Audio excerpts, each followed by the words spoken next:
I was all about Joe DeFranco. And I was like, no, we're going to make a fucking hardcore warehouse gym and bands and chains. Fuck yeah. So I was like, let's open that. And even though the really intense part, anyone who knows me, that's not me at all. But so we opened that. And certainly in 2009, if you would have said in 15 years, you guys are going to be a software company, you're going to do a mobile app, I'd be like, what does that even mean? It would have been impossible to conceive of as that at that point. I think we had iPhone 3s, and it was like, oh, there's an app for that. Never thought there's an app for that. For powerlifting coaching.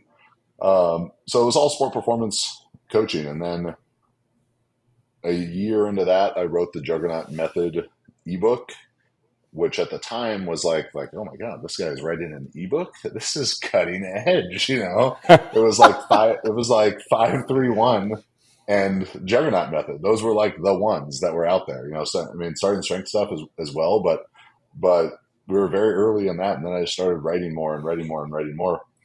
So, and then kind of became the guy who other powerlifters were like, well, Chad knows how to do this. He can help us do our own ebook. So Cube Method, and helping Brandon Lilly and getting guys like Dan Green writing articles, and probably the first internet published article of the famous Dr. Mike Israetel and people like that were all Juggernaut ones. And we were, the sort of counter voice to the equipped powerlifting and Westside world. So grew through that, and just kind of, for myself and Juggernaut, particularly as our brand online grew, which was always just about education. It was always about providing people with the most valuable information possible to help them reach their goals as athletes or coaches. And, we had different iterations of subscription sites and paywall and this and premium content and this and that. And we had a full custom subscription site called Strong 360. And we were doing, this is in 2013, maybe 14. We're doing podcasts on that, and would put out this premium content every month, and then I started posting training on there, that people could subscribe to the training on there, and that became by far the most popular part. And I wrote it as there's a beginner template, or beginner, intermediate, and advanced program. And it was just periodized differently. Basically, the frequency was a bit different within it, but it was my first real attempts at individualization, like true individualization on a mass scale. Because things like the Juggernaut Method or 531 or any other program that has a name on it, and you can download it on a PDF, it's fixed. If you get it and I get it, it's the same thing.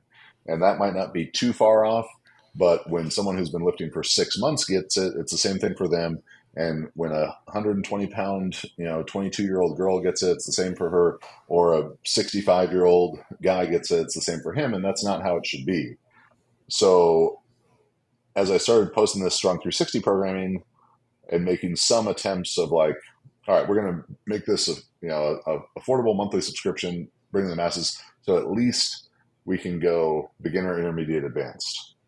And then it was like, all right, well, what if we go lightweight, middleweights, heavyweights? What if we go male and female? What if we go, these high level changes that make a big difference for people, especially as you start stacking them on top of each other. And then working with Dr. Mike and talking, MEV, MRV, all that stuff, and speaking at seminars and having to explain, all right, why is this person's MRV higher or lower than that person's? What are the simple things that we can observe as coaches to help us understand how much volume a specific athlete likely is going to be able to recover from?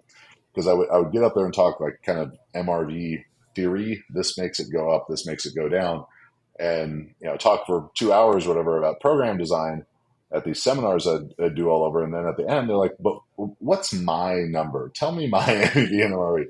So at some point I was like, all right, I'm just going to make a little system to create these scores, where you can put in your information, gender, age, height, weight, strength, experience, um, and just kept adding to that. Okay, what else do we consider as coaches? All right, how much stress does this person under from their regular lifestyle? How long have they been training?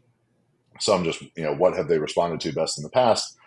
And just kind of created this system to spit out MEV and MRV best estimates for people. And then once I had those numbers, I was like, well, this also, the relationship of these numbers is also determinant of how I would periodize for this person. They'd get more hypertrophy and less peaking because of this. This person would get longer peaking, more general strength. It's also informative to what their frequency should be. And as we kind of stack those on top of each other, it's like, well, this creates a program for someone, and there's Juggernaut AI. Yeah, except no, right? Because you're not a software developer. Like my big curiosity is like, I've worked with development teams in various capacities, and I always feel like I'm at the mechanic. Like, I don't know how Mm-hmm. cars work. I know where the key goes and I know where the gas goes. Anything shy of that, I need a real man to tell me what to do. What is the experience of, you write all of these what if statements, and then it creates this now with where like back, carving this stuff into the side of a cave in 2012 to like an actual application software company. What was like that personal transition of like, I'm assuming if you tell me too that you also like are like fluent in Python and shit, I'm out. I'm literally leaving the call. Yeah, Like, it's like, no, far from it. So that worked out about as fortuitously as it could through a gentleman named Tim Arnold, who's the CTO of Juggernaut AI, and he had been a subscriber to like our club kind of email based coaching stuff, and then had become a one-on-one client of Marissa's, and he was a web developer. So he designed a new website for Marissa, and then she's like, I was like, hey, we need to do some of the Juggernaut one as well, and she's like, I have this online client who did mine, and he could help you too. So probably in 2017, Tim redesigned our website, and then he was kind of just like an avid Juggernaut fan and consumer of this information. So he was seeing more and more and more of this stuff get put out about individualization and this system of like, all right, we're going to add this many sets if you're a female, and we're going to take this many away if you're tall, and so on and so forth. So he was like, I can make this into an app. I was like, well, have you ever made an app before? I said, no. Oh, fuck it, let's do it. great So answer. Great. Tim, yeah, yeah. So Tim wrote every line of code in the originally released Juggernaut AI app that came out in December 2020, and now we have Tim plus four more full time developers working on it, and he's I give him training stuff that I understand, and he turns it into what comes out on the app.